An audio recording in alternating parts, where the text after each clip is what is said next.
In the crisp dawn of July 3rd, 1608, a small French ship cut through the mists of the St. Lawrence River. At its helm stood Samuel de Champlain, his keen eyes fixed on the towering cliffs before him. The wooden vessel creaked and swayed as it navigated the narrowing waters, where the mighty river squeezed between imposing rock walls that rose like ancient sentinels guarding this untamed land. The morning air carried whispers of destiny as Champlain's indigenous guides pointed to the natural harbor ahead. Quebec, they murmured in their native tongue, where the river narrows. The word would echo through centuries, eventually becoming the name of one of North America's most distinctive cities. As Champlain surveyed the strategic position, with its commanding view of the river and natural defenses, he could not have foreseen that this moment would mark the birth not just of a settlement, but of an entirely new chapter in North American history. The limestone cliffs seemed to touch the very sky, their gray faces weathered by countless seasons. Below, the dense forest stretched endlessly, its green canopy swaying in the summer breeze. This was the perfect location for what Champlain envisioned, a permanent French presence in the New World, a bridge between the old continent and the new lands. Today, more than 4 centuries later, Quebec stands as a testament to that visionary moment. The city remains a fascinating confluence of two worlds, North American vitality and European heritage. Its cobblestone streets, centuries-old architecture, and the sound of French echoing through its narrow alleyways all tell the story of a unique identity that began with a French dream on the banks of the St. Lawrence. Walking through Quebec today, you can still feel the weight of that historic morning in 1608. The same cliffs that caught Champlain's eye still watch over the city, though now they're crowned with the iconic Chateau Frontenac. The river still narrows at this point, still carries vessels past the city's shores, though now they're massive cargo ships rather than wooden sailing vessels. This is more than just the story of a city's founding.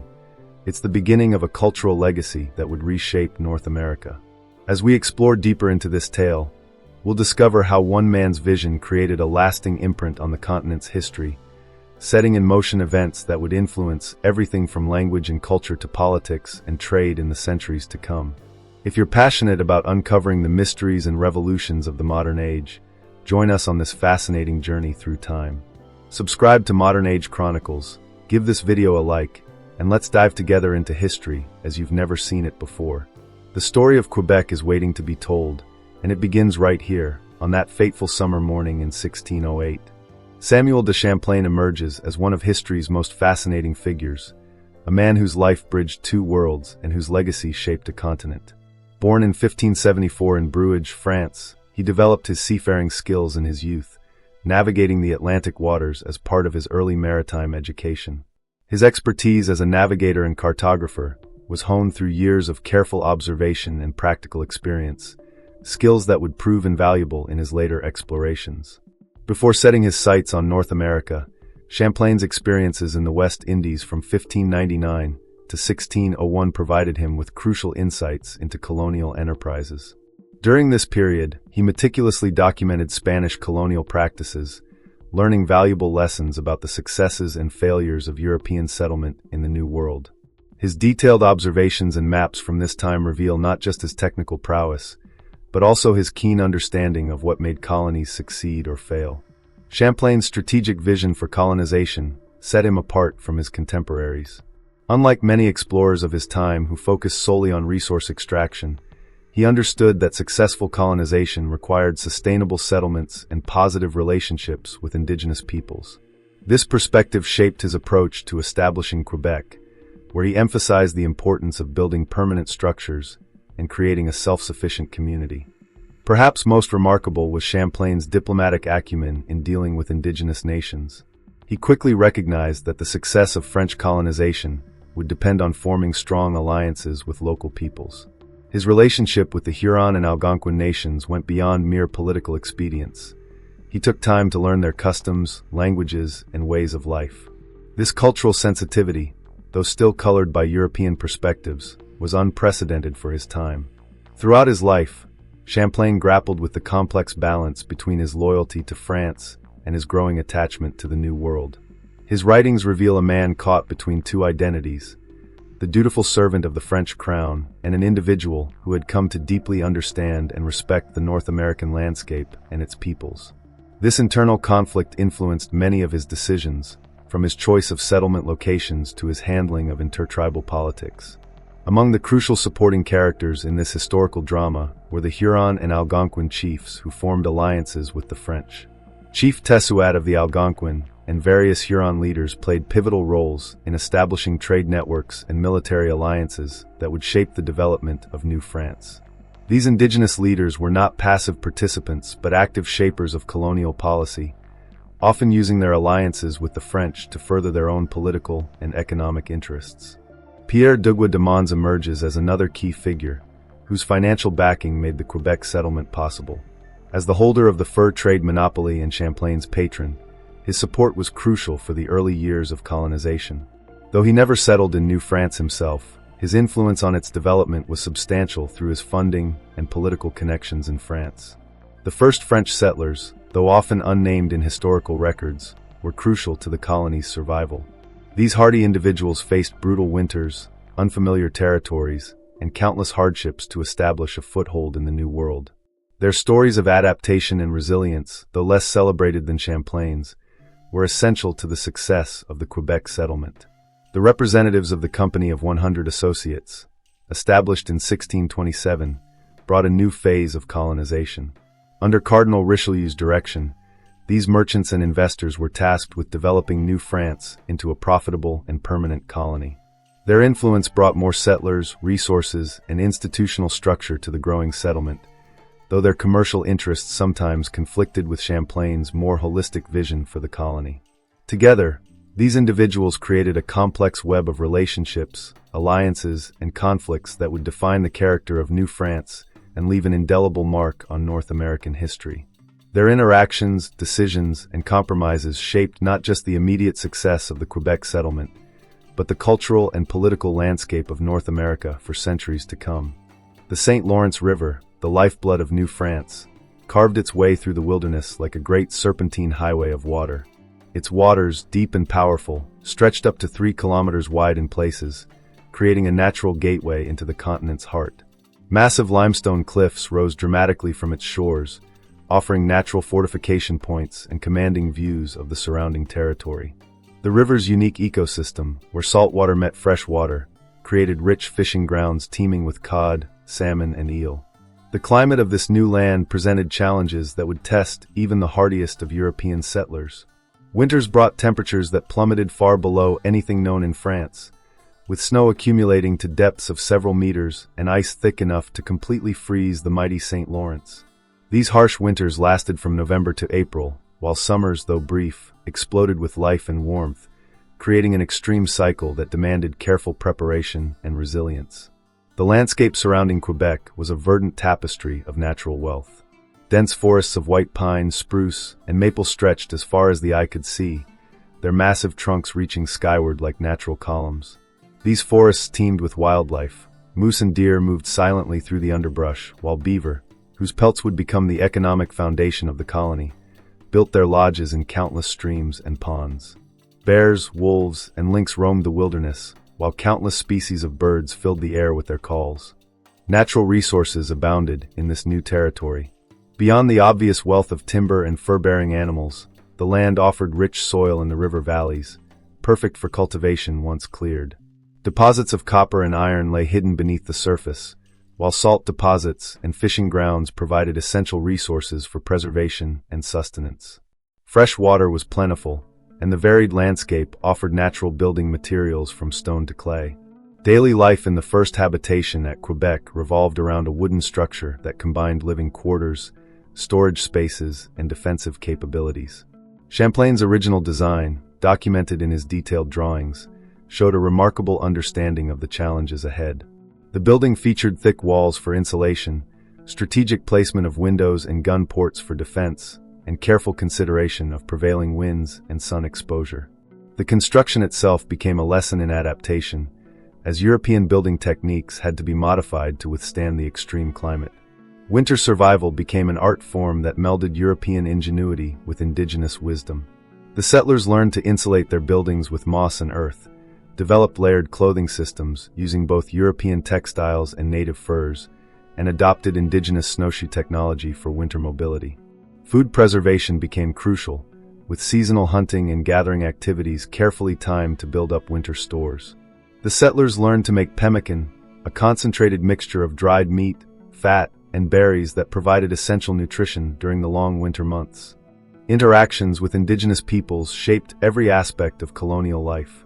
The French quickly learned that survival depended on building positive relationships with the Huron, Algonquin, and other nations who had mastered this environment over countless generations. These relationships went beyond mere trade or military alliances. They involved cultural exchange, with the French adopting indigenous hunting techniques, medical knowledge, and transportation methods like the canoe. The indigenous peoples shared their understanding of local plants for both food and medicine, taught the French about weather patterns and animal migration routes, and provided crucial guidance in wilderness navigation. The fur trade emerged as the economic backbone of the colony, creating a complex network of relationships and activities. French traders learned to navigate the intricate waterways by canoe, establishing trading posts at strategic points along major rivers. The trade followed seasonal patterns: winter trapping, spring trading rendezvous, and summer shipments to France. This commerce required careful diplomacy with indigenous nations, who controlled access to the best trapping grounds and acted as middlemen in the trade network.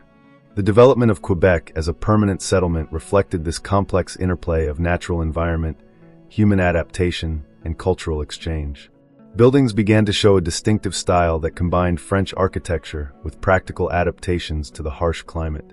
Gardens were established, combining European vegetables with indigenous crops like corn, squash, and beans.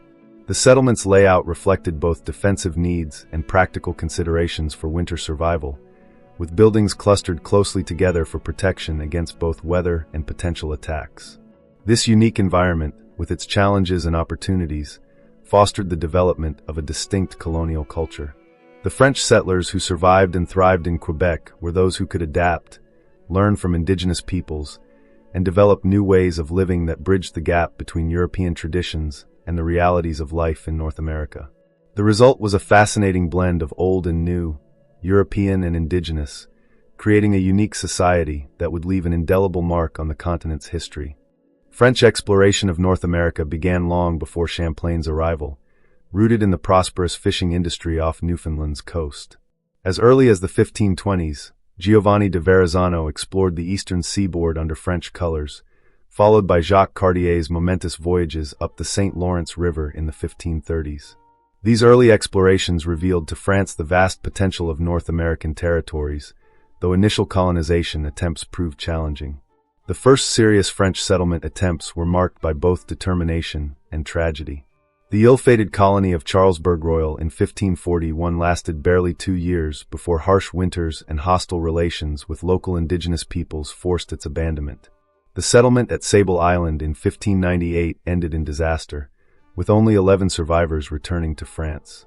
These failures provided crucial lessons about the importance of location, indigenous relations, and proper preparation for winter survival. Champlain's selection of Quebec's location in 1608 demonstrated remarkable strategic insight. The site offered natural defenses with its towering cliffs, deep-water harbor capabilities, and a narrowing of the St. Lawrence River that allowed control of maritime traffic. This position also provided access to existing indigenous trade networks and fertile agricultural land nearby. The choice reflected a deep understanding of both military strategy and commercial potential, setting the stage for a successful permanent settlement.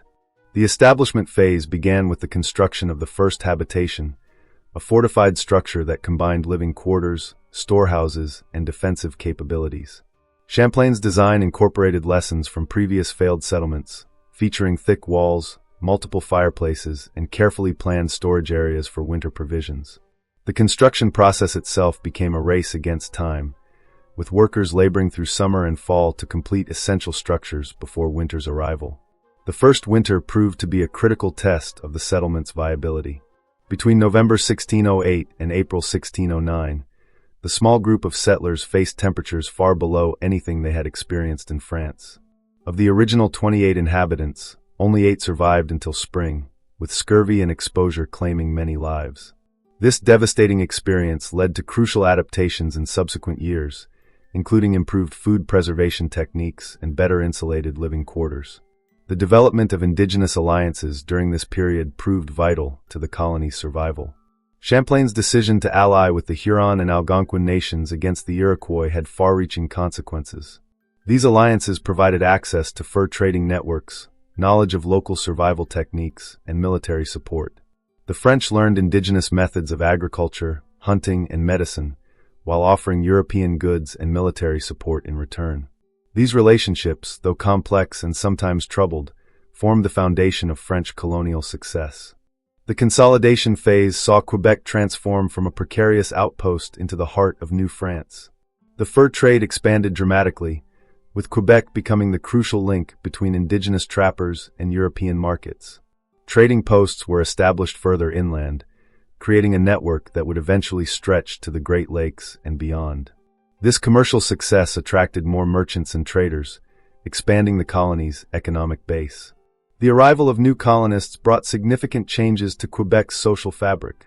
The first women settlers arrived in 1617, allowing for the establishment of permanent families.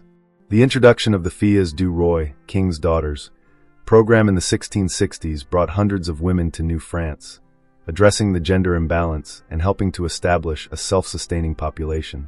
These demographic changes transformed Quebec from a trading post into a true colonial society. French institutions gradually took root in the new soil of North America. The Catholic Church established missions, schools, and hospitals, becoming a central force in colonial life. The seigneurial system of land distribution was implemented, creating a distinct social hierarchy and agricultural framework. Legal and administrative systems were established, though often modified to meet local conditions. The Sovereign Council, established in 1663, provided local governance while maintaining ties to the French crown.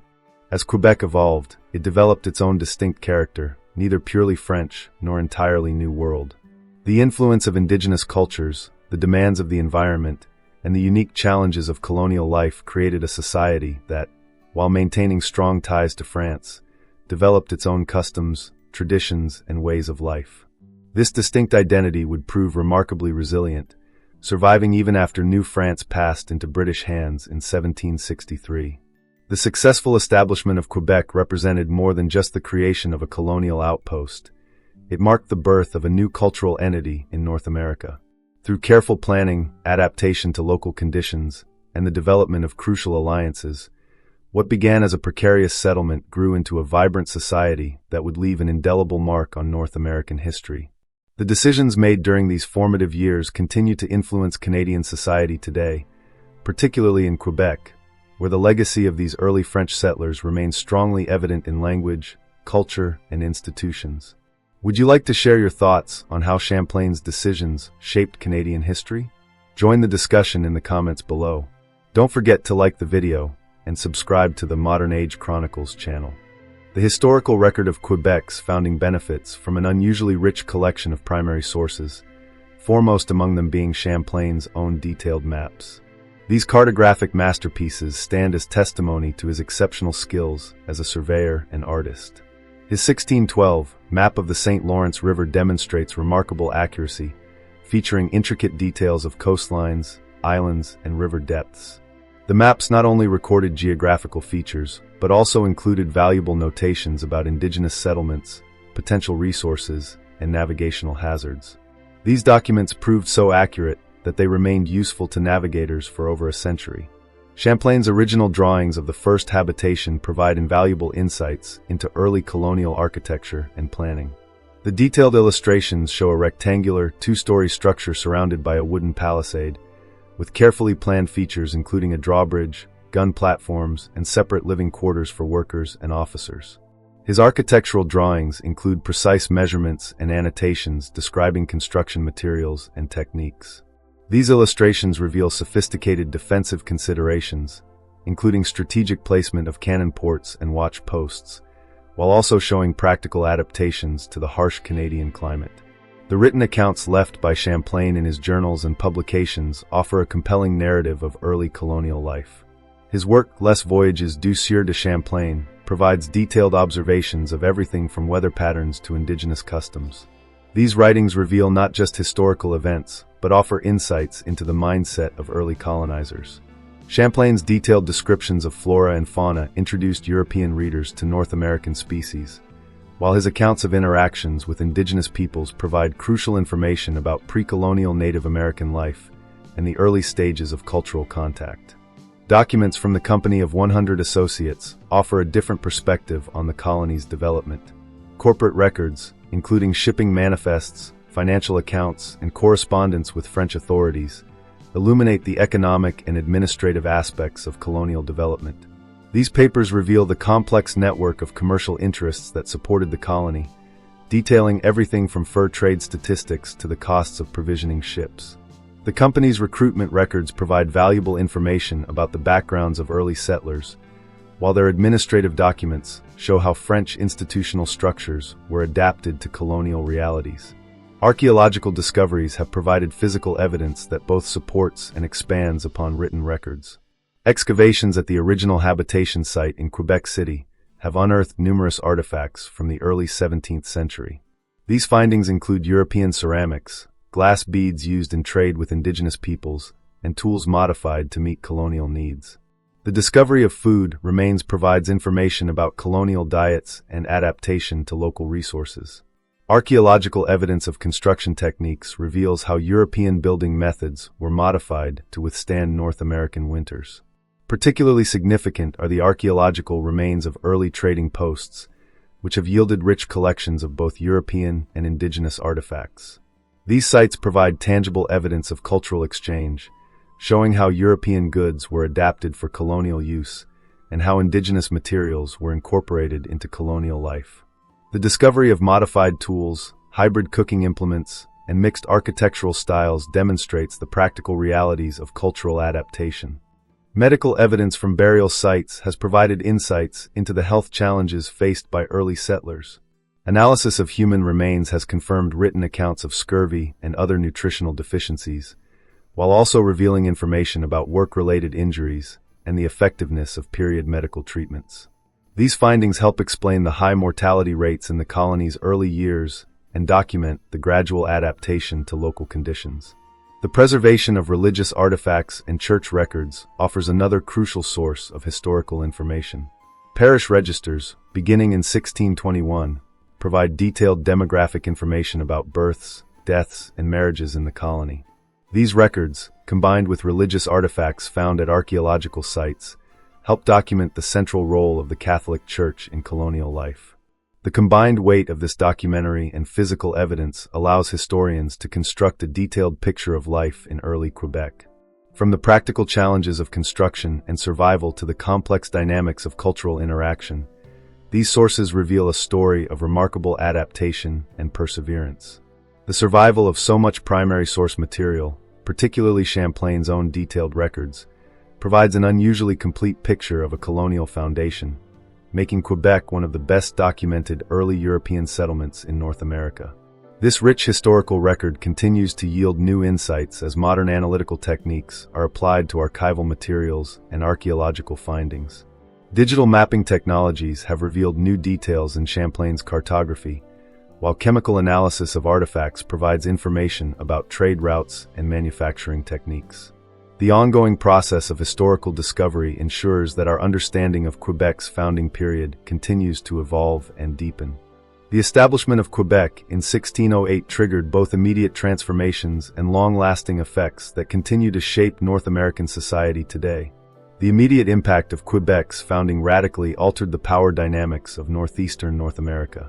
French military presence along the St. Lawrence River created a new strategic reality, effectively establishing a European foothold that would influence continental politics for centuries to come. The introduction of permanent French settlement dramatically transformed indigenous trade networks that had existed for millennia. Traditional trading patterns were redirected toward Quebec, which quickly emerged as a crucial hub in the fur trade. This reorientation of commerce created new power relationships among indigenous nations, with those allied to the French gaining significant advantages in trade and military support. The Huron-Wendat, in particular, became key intermediaries in the fur trade, while nations aligned with other European powers, notably the Iroquois Confederacy, found themselves increasingly in competition with French allied groups.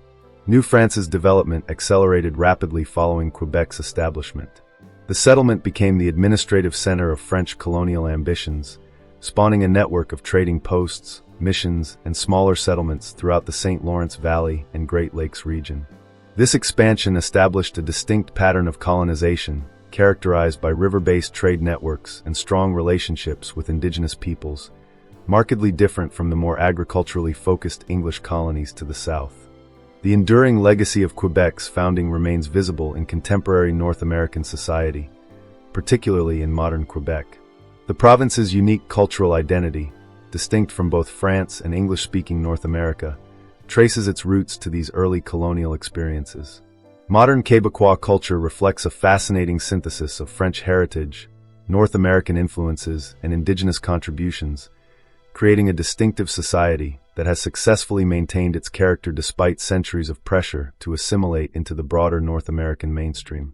One of the most remarkable lasting impacts is Quebec's unique legal system. The province maintains a hybrid legal framework that combines French civil law with English common law, the only such system in North America. This legal distinctiveness reflects the persistence of French institutional influences, even after the British conquest of 1763, demonstrating the deep-rooted nature of French cultural and administrative traditions in Quebec. The preservation of the French language in Quebec represents another significant legacy of the 1608 settlement. Despite centuries of English-speaking dominance in North America, French remains the primary language of Quebec, protected by robust language laws and cultural institutions. This linguistic continuity has created a distinct cultural space within North America, serving as a bridge between European and North American cultural traditions. The architectural heritage of Quebec City stands as a tangible reminder of French colonial influence. The city's historic district, a UNESCO World Heritage Site, showcases a remarkable collection of colonial French architecture adapted to North American conditions.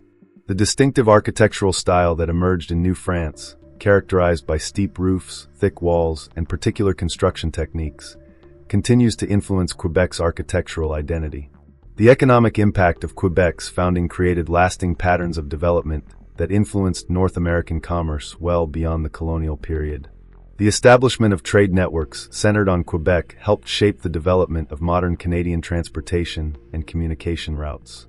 Many contemporary Canadian cities trace their origins to French trading posts established during the colonial period, demonstrating how early French settlement patterns influenced modern urban development. The cultural impact extends into areas of cuisine, arts, and social customs. Modern Quebec's distinct culinary traditions blend French techniques with North American ingredients, while its artistic expressions often reflect themes and styles that emerged during the colonial period. Social institutions, from educational systems to community organizations, continue to show the influence of French colonial patterns, particularly in their emphasis on cultural preservation and collective identity.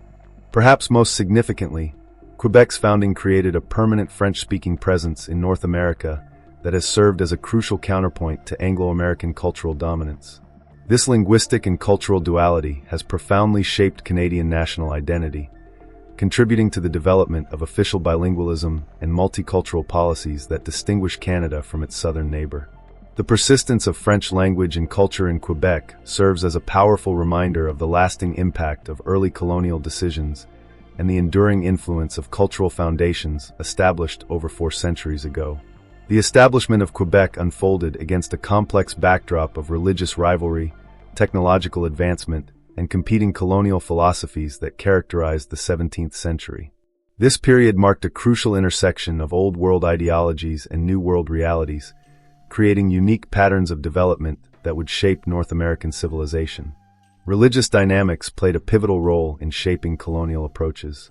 French colonization was distinctly Catholic in nature, contrasting sharply with the Protestant character of English colonies. The Catholic Church's influence extended far beyond spiritual matters, affecting everything from education to social services. Jesuit missionaries, in particular, became crucial agents of both religious conversion and cultural exchange, documenting indigenous languages and customs while establishing missions that often served as frontier outposts. The different colonial approaches of France and England reflected fundamentally distinct philosophies of empire. The French model, epitomized by Quebec, emphasized trade relationships and strategic alliances with indigenous peoples, focusing on maintaining a network of trading posts and military alliances. This contrasted markedly with the English approach, which prioritized agricultural settlement and territorial control. The French system created more fluid boundaries and extensive trade networks, while English colonies established more rigid territorial borders and focused on permanent agricultural settlements. Mercantilism dominated economic thinking during this period, profoundly influencing colonial policy. The French crown viewed New France primarily as a source of raw materials and a market for manufactured goods. This economic philosophy led to strict trade regulations, with Quebec serving as the primary point of control for commerce between France and its colonial possessions. The fur trade became the cornerstone of this mercantilist system, with beaver pelts serving as a de facto currency in many transactions. Religious orders played an unprecedented role in shaping colonial society. Beyond the Jesuits, orders like the Ursulines and the Augustinians established institutions that became pillars of colonial life. The Ursulines focused on education, establishing schools that provided both French and Indigenous girls with formal education, while the Augustinians established hospitals that combined European medical knowledge with Indigenous healing practices. These religious institutions created enduring social structures that would survive long after the end of French rule. The technological context of Quebec's founding reflected both the limitations and innovations of the age. Maritime navigation relied on a combination of traditional techniques and emerging technologies. Ships used celestial navigation, magnetic compasses, and increasingly accurate charts, though navigation remained challenging in the poorly mapped waters of North America. The development of more accurate navigational instruments and improved shipbuilding techniques made regular transatlantic voyages more reliable, crucial for maintaining colonial connections. 17th century cartography underwent a revolution during this period. Champlain's maps represented a significant advance in accuracy and detail, combining European technical knowledge with Indigenous geographical information. His cartographic work set new standards for colonial mapping, including detailed soundings of harbors, careful notation of landmarks, and unprecedented attention to inland waterways. These maps became essential tools for both navigation and territorial administration. The incorporation of Indigenous knowledge proved crucial across multiple domains. French settlers learned native techniques for winter survival, including snowshoe construction and clothing adaptation. Indigenous agricultural methods, particularly the cultivation of corn, beans, and squash, were adopted and modified by French settlers. Medical knowledge exchanged between European and Indigenous healers created new therapeutic approaches that combined Old World and New World traditions. Technological adaptations to the harsh climate drove significant innovations. French architectural techniques were modified to cope with severe winters, leading to the development of distinctive colonial building styles. Thick stone walls, steep roofs designed to shed snow, and sophisticated fireplace systems characterized these adaptations.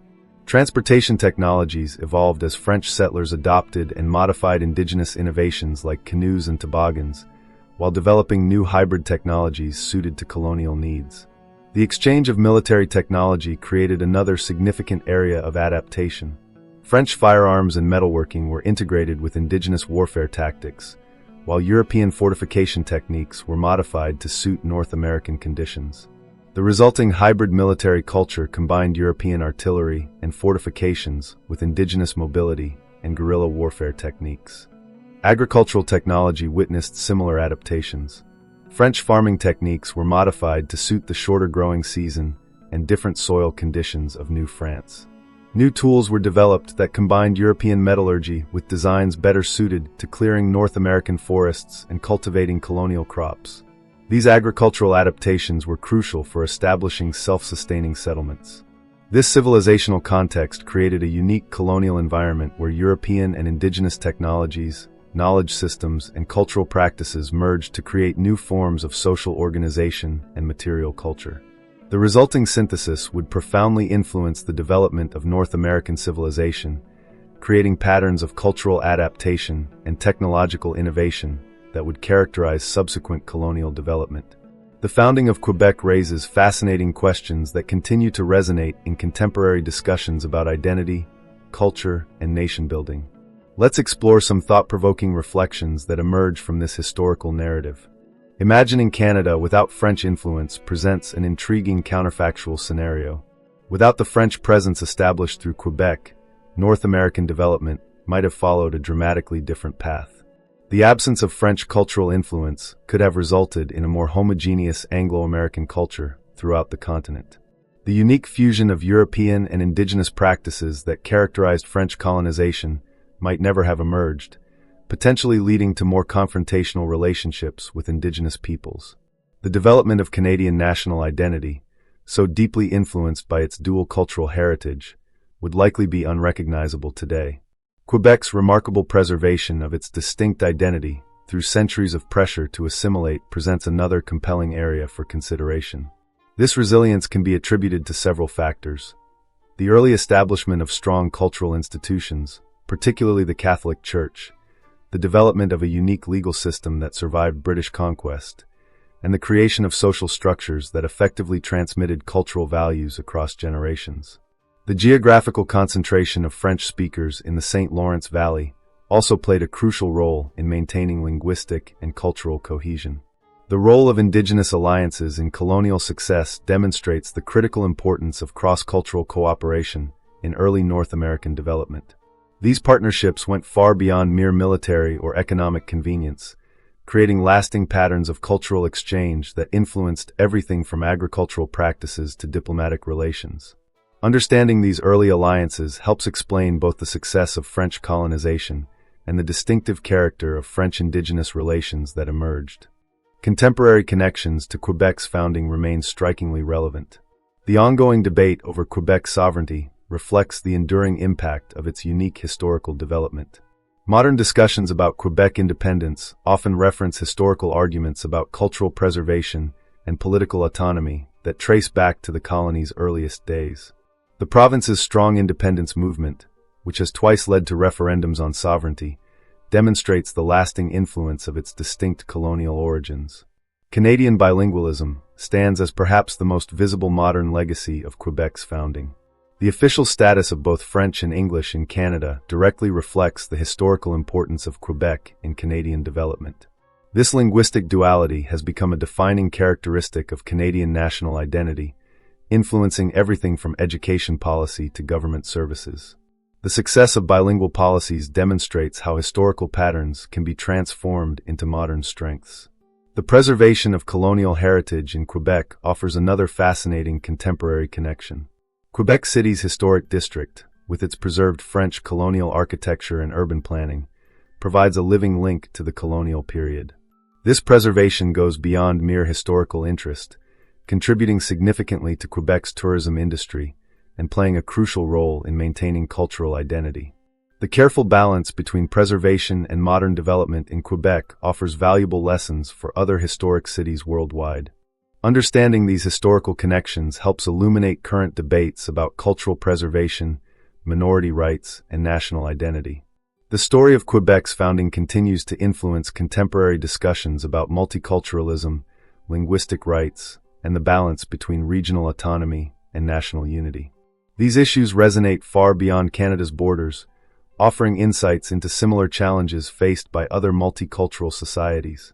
In this spirit of historical exploration and contemporary relevance, we invite you to deepen your knowledge of the modern age through the Modern Age Chronicles channel. Have you experienced Quebec's unique culture firsthand? Share your thoughts in the comments below. Your perspective adds to our understanding of how historical events continue to shape our world. Don't forget to like this video, share it with history enthusiasts in your circle, and subscribe to Modern Age Chronicles to continue uncovering the secrets of the modern age together. The fascinating stories of our shared past await your discovery.